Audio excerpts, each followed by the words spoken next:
Constantine, a Hellblazer podcast.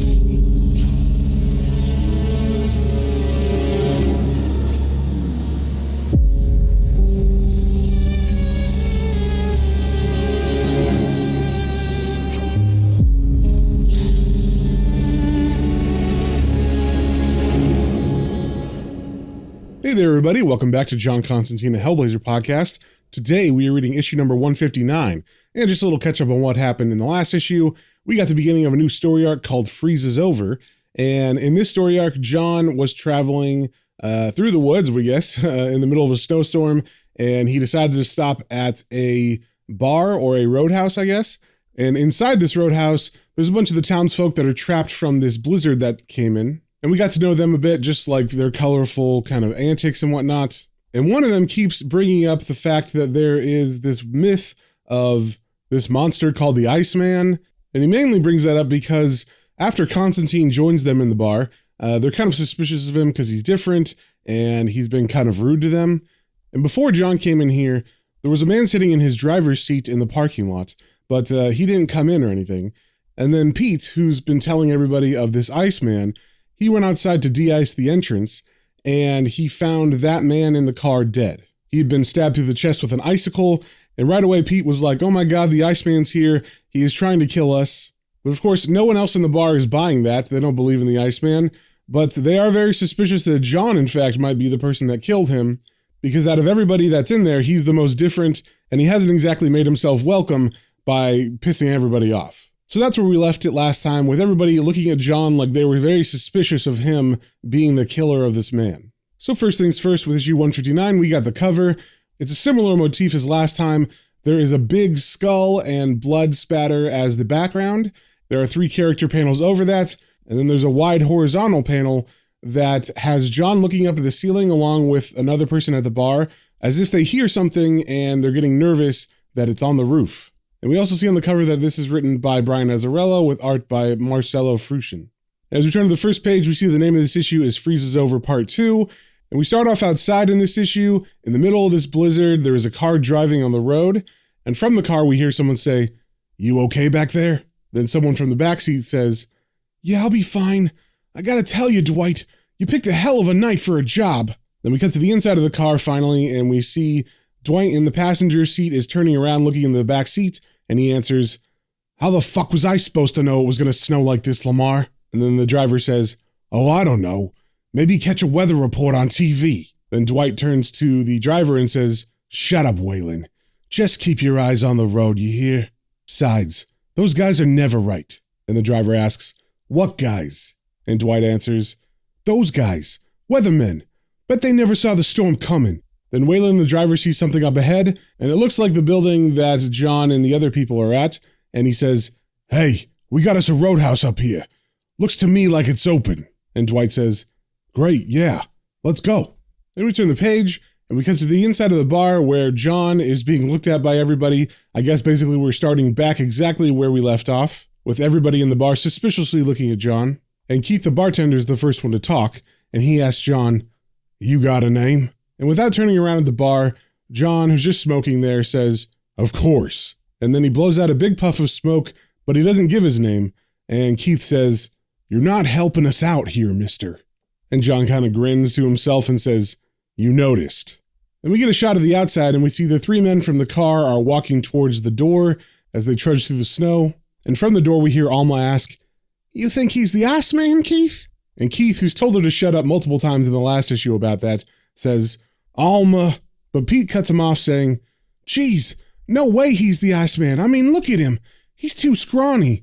The Iceman, he's got to have muscles so he can tote all the bodies of his victims around. He's got to be a big guy." And then he turns to the trucker who's standing there, who's a pretty big guy, and he says, "Like you." And he points to him as well. And the trucker doesn't like that, so he points back and says, "What? I didn't kill that man, you stupid son of a bitch." And Pete gets defensive and says, "I'm not stupid. I'm just saying, the Iceman, he's got to be a big guy."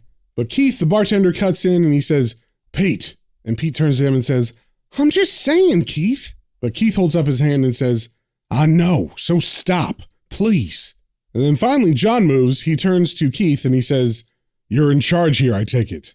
And Keith says, "Well, this is my place." And John says, "Fair enough. So let's cut to the straight chase then, shall we? You actually believe that I ended that poor sod's life?" And then he points to the dead body on the table with the icicle through his chest. And everybody's kind of hesitant at that. They are still looking at John suspiciously, but Keith holds up his hand as if to say, "Let's hold our judgment." And then John very casually leans against the bar and he says, "Right then. So may I make a suggestion? Offer a little help?" And Keith asks, "Like what?" And John replies, "Haul that body back outside. You might not reason it from looking at me, but I've had some experience in these matters, and I've found the living prefer the dead on ice." And then he points to Marnie and the kids who are at their booth, and he says, "Sides, while you were all busy pointing your fingers, you failed to notice the fright you put in those innocent babies." And at that, Keith decides that John is right, and so he looks at the trucker and he says, "You want to give me a hand?" And then the trucker pauses for a second thinking about it, and then he says, "Sure." And then him and Keith go over to the body and begin to lift it from the table, and as they do, the trucker says, "Jesus, he's heavier than he looks." And as they pick the body up between the two of them and begin to drag him out, John says, There, we'll hear none of that. After all, you are a big guy." And both Keith and the trucker look back at John like they're very pissed that he said that. But as they're looking at him, the door opens up, and we see the three men who were in the car at the beginning, and they walk in, and of course, right in front of them is Keith and the trucker dragging this dead body outside. And Keith just kind of stops and looks at them and says, "Come in. Make yourselves at home." And he tries to give a smile that's welcoming, but to anybody who's normal, this would be very off-putting and suspicious. And even though these guys seem pretty hard, like they were talking about some job they pulled and whatnot, as the body is dragged past them and outside, Dwight asks appropriately, "What the fuck?" And then because he swore, they do this ongoing gag again that happened in the first issue, where because there are children present, whenever somebody swears, they kind of focus on that family. And Jay, the father of them, hears, Dwight swear and he says, "Jesus Christ." But of course, that's a swear too. And so Marnie, his wife, elbows him, and then he turns around to his daughters and says, "Sorry, girls."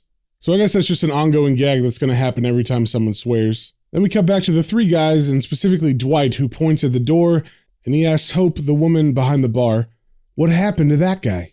And she answers, "Somebody killed him." And Dwight asks, "Somebody in here?" And she answers, "I don't know. We'll see. Maybe." And Dwight looks kind of suspicious at the door still, and he leans against the bar and he says, "Ain't that something?" And then he turns to Hope and says, "Hey, give me some beam." So she goes over to the bottles and asks, "How you want it? Rocks? Neat? Soda?" And as she asks this, Dwight pulls out a stack of money that's like an inch thick, and it's all hundreds and fifties from what we can see. And he says to Hope, "In the bottle, 3 glasses."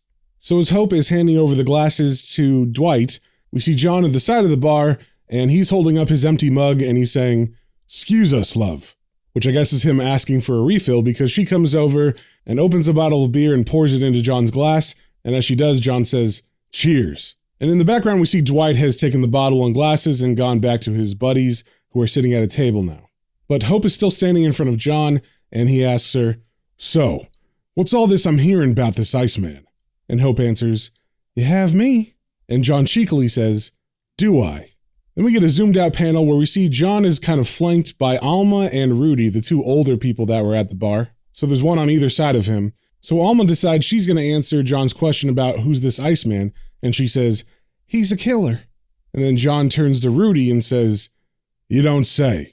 I never would have guessed." And at first I thought I was reading this wrong, like maybe they worded it to her and it was supposed to be Rudy talking, because John looks at Rudy right there. But I think it's because John was once again being a dick to these people, and he was kind of making fun of Rudy, who's pretty old, and suggesting that he's the killer and he never would have guessed. And Rudy gets kind of angry and points at John and says, "He's more than just a killer, boy. He's a monster. He's been terrorizing these parts for over a century." But John fires back sarcastically, "Oh, so you two have a lot in common." And Alma hears that and she can't help herself. She laughs. And Rudy gets a very sour face at this. And then he says, "First time he struck was all the way back in 1892. Then we turn the page and we cut to a flashback of 1892. We see a man driving a wagon away from his house, and Rudy narrates, "Was this hunting camp, a piece of Chippewa Falls. Sent their man out for supplies, whiskey, eggs, and none such. Trip took better part of a day back then, even if you set out before dawn. Just the way it was." Then we get a panel of the man who had gone to get supplies, and he's filling up his wagon, but we can see it's starting to snow pretty hard. And Rudy's narration continues. "Figure in a storm, not even half the one we got swirling around us tonight, and you'd have to be a dang fool to try to get back in the same day. Now, this man, a big Swede, Gunter Helgeson, he was partial to the drink as it's told, and I guess he must have been that dang fool too, 'cause he set out for the camp." So we see Gunter, the man with the supplies, and it's snowing super hard, and he's just drinking while he's driving his coach and horses. Then we see him arriving the next morning at the camp, and Rudy's narration continues. "And sir, when he got back to camp the next morning, wasn't no camp he found, but a slaughterhouse." And we see as Gunter enters the front door, he sees a table of headless people that were sitting and playing cards, and of course there's blood everywhere coming from the stumps, and Rudy's narration continues. "Story goes, every fella, every last one of them poor boys, was found deader than a doornail, beheaded." Then we see a terrified Gunter run out of the cabin, and then he falls to his knees, and he begins vomiting next to the wagon, but then he looks up and he sees something, and Rudy's narration continues. "And old Gunter, he found them heads all right." And then we see what Gunter sees, and it is the heads of all the men that were in the cabin, and they're stuck on top of icicles that have been stabbed into the snow as well, so the heads are just kind of on these pikes. Then we cut out of that flashback back to present day in the bar, where Rudy finishes saying, "If you can believe that." And John, who still seems like he doesn't care, says, "And thus the legend of the Iceman was born." And then he pulls out a cigarette and lights it, and he says, "Charming." But then he gives a non-believing smile to Rudy, and he says, "Understand, I'm not one to debunk local myths, but who's to say it wasn't this Gunter of yours that did the killing?" And Rudy answers, "Couldn't have been." And John asks, "Why not?" And then Rudy narrows his eyes at John and gets really serious, and he says, "'Cause Gunter himself went missing the next day, and his body was never found. So there." And then he turns away from John back to his beer, and then John waves him off, and he turns his back to the bar, and I guess kind of towards Rudy as well, and he sarcastically says, "I stand corrected." Then we turn the page and we cut to Dwight and his buddies at their table, and Dwight is asking Lamar, the man who was in the back seat, who seems to be holding his stomach, "Any better?" And Lamar answers, "I'm okay. Trust me." And Waylon, who was driving the car earlier, says, "How long you want we should stick around?" And Dwight answers, "Shit, till all this blows over, I guess. If the highway's closed, the back road's gotta be fucked." Then Lamar, who looks like he's in pain, says, "I gotta use the toilet, Dwight." And Dwight says, "So go." So we see Lamar stand up, and he's pinching his jacket closed like he's trying to cover something, but he immediately falls over his chair. And of course, this makes everybody else in the bar look at them, and someone, we can't really see who it is, asks, "You all right there?" And Waylon answers, "He's fine." And then he flashes an evil smile and says, "Can't hold his liquor, you know." But it doesn't seem like anybody's buying that, because we see the old man Rudy eyeing them, and also we see John taking notice, and he's noticing specifically that where Lamar is holding his stomach, there is a little bit of blood coming out. And John actually stands up, but he doesn't stop the men. They walk past him to the restroom, but John actually heads to the entrance, and as he opens the door, Pete takes notice of this because they think maybe he's the Iceman, and Pete says, "Where you think you're going?" And John answers, "Thought I might have a look at what certainly's now to be the stiff. Care to join me? Pete, is it?" And Pete looks at him and says, "Yeah, I'm Pete, and yeah, I want to see it too." So as him and John walk out, John says, "Right." Then we turn the page and we cut to the restroom, where in the first panel we see exactly what's going on with Lamar's stomach, and he has been shot in his belly, and Dwight is actually holding up his jacket so we can see it, and as he looks at the wound, he says, "Fuck me, this ain't good." But Lamar pulls away from Dwight, and he leans against the wall and holds his stomach and says, "I said I'm okay." But Dwight's not buying it, and he says, "I don't give two shits what you said. You're bleeding like a motherfucker." And then he turns to Waylon and says, "We should get him to a hospital." And Waylon looks at him sternly and says, No can do, Dwight. Number one, we ain't going nowhere. Like you said yourself, the roads are fucked. And number two, but he's cut off as Rudy enters the restroom, sees them, sees what's going on, and says, "Holy shit and mackerel." And then he walks further into the restroom. I guess he doesn't think it's dangerous. And he asks, "What the hell happened to him?" And Waylon says, "We had an accident." But Rudy's not buying it, and he says, "Looks more than an accident. Your buddy's hurt bad." But Lamar, who's holding his stomach and trying to hold his own, says, "I'm fine. It was an accident. But he's cut off by Dwight, who finishes his sentence for him, saying, "Hit an ice patch." "Yeah, we started spinning in." And then Lamar finishes his sentence, making up more of this story, saying, "I fell onto a tire iron." And then Rudy looks up at Waylon and says, "That's the craziest thing I've ever heard." And then Waylon kind of readjusts his hands and he pulls them back on his waistline, which also pulls back his jacket, which accidentally reveals he's got a gun in a shoulder holster. But he doesn't realize it yet, and he just says, "Well, that's what happened." But of course, now Rudy is just staring at this gun, and Waylon looks down and sees it revealed, and he says, "Ah, shit." And without wasting any time, he grabs Rudy's head and he slams him against the restroom wall. And Dwight is surprised by this, and he says, "Waylon." But Waylon doesn't listen. He just pulls out his gun and he holds it to Rudy's head. And Rudy, of course, is freaking out. And I guess Dwight realizes it's too late to really do anything else. So he just goes along with this and says, "Okay, listen up, Gramps." And then he asks, "What the fuck he just tell you?" And Rudy answers, "That you had an accident." And Dwight says, "No, that he's fine. You got that?" And Rudy answers, "I got that." And Dwight says, "Good. So since he's fine, you don't have to go telling nobody about this. Because if you did, like if you walked out of this pisser and started blabbing about what you just seen, you might have an accident too. Right, Waylon?" And Waylon answers, "In a heartbeat, Dwight." And then Waylon gives Dwight a big smile as he pulls the gun away from Rudy's head. Then we turn the page and we cut to the outside of the building where John and Pete are staring at the body of the dead man who's just in the snow. And he's just leaning against the wall of the roadhouse. And we can assume he's like frozen there. So as they stare at him, John says, "You ever seen a corpse before, Pete?" And Pete answers, "Just at funerals." And John says, "That doesn't count." And Pete asks, "Why not?" And John pulls out a cigarette, and as he puts it in his mouth, he says, "Don't know, just doesn't. So, this Iceman." And Pete kind of cuts him off and finishes saying, "He's not made up like Keith thinks. He's real. I know." And John looks at him kind of like this guy must be an idiot, and he asks, "How so?" Then we get another flashback where Pete is telling this story, and in the first panel we see little Pete, who's standing in the snow all bundled up, and he's looking at 3 snowmen on the top of a hill, and he's got his little sled with him like he was going up this hill to sled down. And Pete's narration says, "Geez, it was a long time ago, when I was just a kid, like in 3rd grade. Was the coldest I ever remember. We got to sled forever. It was super, 'cause it was freezing from Christmas vacation all the way till Easter vacation.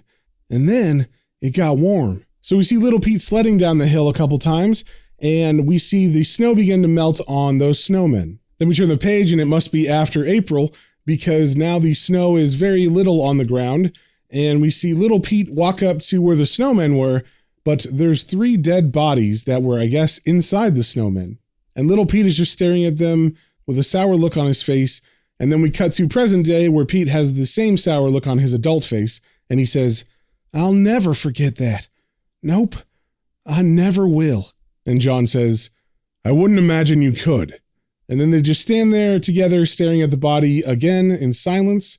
And then John looks at Pete and says, "Say, Pete, I thought you said you've never seen a corpse before." Then we just leave that there kind of ominously. I think they're trying to make us think that maybe Pete is the Iceman. And we cut back to inside the bar, and we see Alma and Rudy are sitting at it. And Rudy's looking kind of down, because he just had a gun to his head and he can't say anything about it. And Alma notices this, and she goes over to him and says, "You look like you've seen a ghost there, Rudy." And Rudy looks at her and says, "I ain't seen anything. You should go home, Alma." But right as he says that, we see Waylon exit the restroom, and I guess he heard what Rudy said, because he walks straight over there, and he puts his hand in his jacket like he's about to pull out his gun, and he says, "You stupid old son of a bitch!"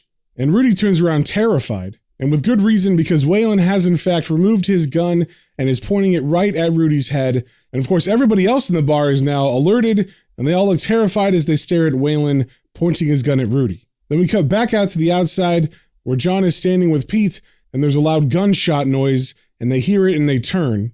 And that, my friends, is the end of the issue. So we leave it on a cliffhanger. Did Rudy just get killed? Did Waylon shoot someone else? We don't know. But we'll have to find out in the next issue. So if you guys have any comments, questions, or suggestions, you can email me at planestrains and comicbooks, all one word, at gmail.com. And we will see you on the next one.